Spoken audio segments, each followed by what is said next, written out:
ከፍተኛ የዳያስፖራ ቁጥር ያለው የአፍሪካ አህጉር ካለው እድገት ጋር በሚጣጣም መልኩ በእነዚህ ዜጎቹ ተጠቃሚ እንዲሆን የተናበበ ፖሊሲና ስርዓት ያስፈልጋል። ለዚህም ኢትዮጵያ በቀጠናው እንዲሁም በሰሜንና ምዕራብ አፍሪካ የሚገኙ ሀገራትን በመጋበዝ የአፍሪካ የዳያስፖራ ባለድርሻ መድረክ አዘጋጅታለች። መድረኩ ዓላማም የዳያስፖራውን አቅም ለአህጉራዊ እድገት መጠቀምና የልምድ ልውውጥ ማካሄድ ነው። የአፍሪካ ዳያስፖራ አገልግሎት የሚሰጡ ተቋማት እንደዚህ ተሰባስበውና ተቀራርበው ሲነጋገሩ አንዱ ጋር ያለውን የተሻለ ነገር በመውሰድ የተቀራረበ ፖሊሲ የተቀራረበ አገልግሎት ወደ መስጠት በመንሸጋገርበት ሰዓት ከአፍሪካ ውጭ ሄዶ ያለው ዳያስፖራችን ወደ አፍሪካ እንግዲህ የኢትዮጵያ ዳያስፖራዎች ከአሜሪካም ወደ ኢትዮጵያ መጥተው የተለያዩ ስራዎች መስራት ቢችሉም ግን በኢትዮጵያ ብቻ ሳይወሰኑ በመላው አፍሪካ የተሻለ ኦፖርቹኒቲ ያለበት እና በዛ ምክንያት በዚህ ደረጃ ተገናኝተን መወያየታችን ሃርሞናይዝድ የሆነ ፖሊሲዎች እና አሰራሮች እንዲኖረን ያደርገናል ማለት ነው። አሁን ዓለማችን በፍጥነት እየተለወጠች ይገኛል።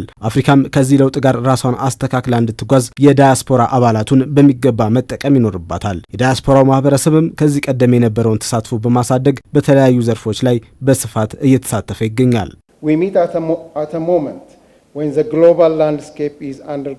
ዓለም አቀፋዊ ገጽታ ከፍተኛ ለውጥ እያስተናገደ ባለበት የኢኮኖሚ ጥምረቶች እየተቀያየሩ የቴክኖሎጂ ለውጥ እየተፋጠነና ሀገራት ለካፒታል ለክህሎትና ለተጽዕኖ ፈጣሪነት በከፍተኛ ሁኔታ እየተወዳደሩ ባሉበት በዚህ ወቅት ላይ እንገኛለን። በዚህ ሁኔታ ውስጥ አፍሪካ ያላትን ሀብቶች በሙሉ በአህጉሪቱ ውስጥም ሆነ በዓለም አቀፍ ማህበረሰብ ዘንድ ያሉትን በመጠቀም ግልጽነትና ዓላማ ባለው መንገድ ራሷን ማዘጋጀት ይኖርባታል። በዚህ ሂደት ውስጥ ደግሞ በውጭ የሚኖሩ ዜጎቻችን ልዩ ቦታ አላቸው።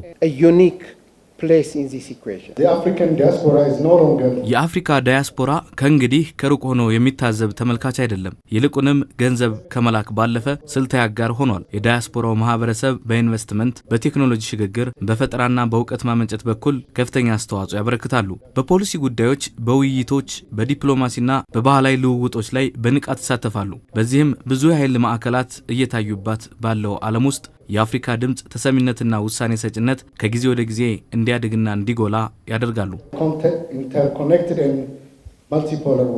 አህጉሪቱ አሁን ላይ እየሄደበት ያለውን የኮንቲኔንታል ትራንስፎርሜሽን ደግሞ የአህጉራዊ የለውጥ አጀንዳዎች አሉ። አንደኛው አጀንዳ 2063 ነው። በዚህ ውስጥ ደግሞ የአፍሪካ ወይም ደግሞ የአፍሪካ አህጉራዊ ነጻ የንግድ ቀጠና አለ። እነኚህን ነገሮች ሪያላይዝ ለማድረግ ወይም ደግሞ ከግብ ለማድረስ የዲያስፖራው ተሳትፎ የዲያስፖራው ሚና ከፍተኛ ነው የሚሆነው። በዚህ መድረክም ኢትዮጵያ የዳያስፖራውን ማህበረሰብ ለማሳተፍ የወሰደቻቸውን ጠንካራ ማሻሻያዎችና የተለያዩ ተግባራትን ለሌሎች ልምድ በሚሆን መልኩ አቅርባለች። ለኢትዮጵያ የአካሄድ በዲፕሎማሲያዊ ኤምባሲዎቻችን ሚና ላይ በከፍተኛ ሁኔታ እየታየ ይገኛል። እነዚህ ኤምባሲዎች ትኩረታቸውን ኢንቨስትመንትን ማሳለጥ፣ አጋርነትን ማጠናከርና ከዲያስፖራ ማህበረሰባችን ጋር ትርጉም ያለው ግንኙነት መፍጠር ላይ አድርገዋል። በሀገር አቀፍ ደረጃም ኢትዮጵያ ሰፊ የለውጥ አጀንዳዎችን እያከናወነች ትገኛለች። ከአየር ንብረት ለውጥ ተነሳሽነት እንደ አረንጓዴ አሻራ ካሉ ፕሮጀክቶች ጀምሮ በግብርና ትራንስፎርሜሽን ራስን በምግብ ለመቻል የሚደረጉ ጥረቶች እንዲሁም በኢንዱስትሪ በትምህርትና በዲጂታል ፈጠራ የ5 ሚሊዮን ኮደሮች ስልጠናን ጨምሮ የሚከናወኑ ተግባራት ለዲያስፖራው ተሳትፎ ለኢንቨስትመንትና ለእውቀት ሽግግር ግልጽ የሆኑ መግቢያ መንገዶችን ይፈጥራሉ። እንደ ልምድ ማካፈል የምንፈልገው ኢትዮጵያ የራሷ የዳያስፖራ ፖሊሲ የሚባል በሚኒስትሮች ምክር ቤት የጸደቀ ያላት መሆኑ ነው። ይሄ በኢትዮጵያ ዳያስፖራ አገልግሎት ብቻ ሳይሆን በመላ ሀገሪቱ ባሉ በፌደራልም በክልልም ባሉ ተቋማት ተፈጻሚ እንዲሆን ያስችለዋል ማለት ነው። ስለዚህ ዳያስፖራው ከዳያስፖራው ጋር በፖሊሲ ላይ የተጠቀሱ ጉዳዮችን በተመለከተ በሁሉም ሌቭል አገልግሎት ማግኘት የሚችልበት ሁኔታ አለ ማለት ነው።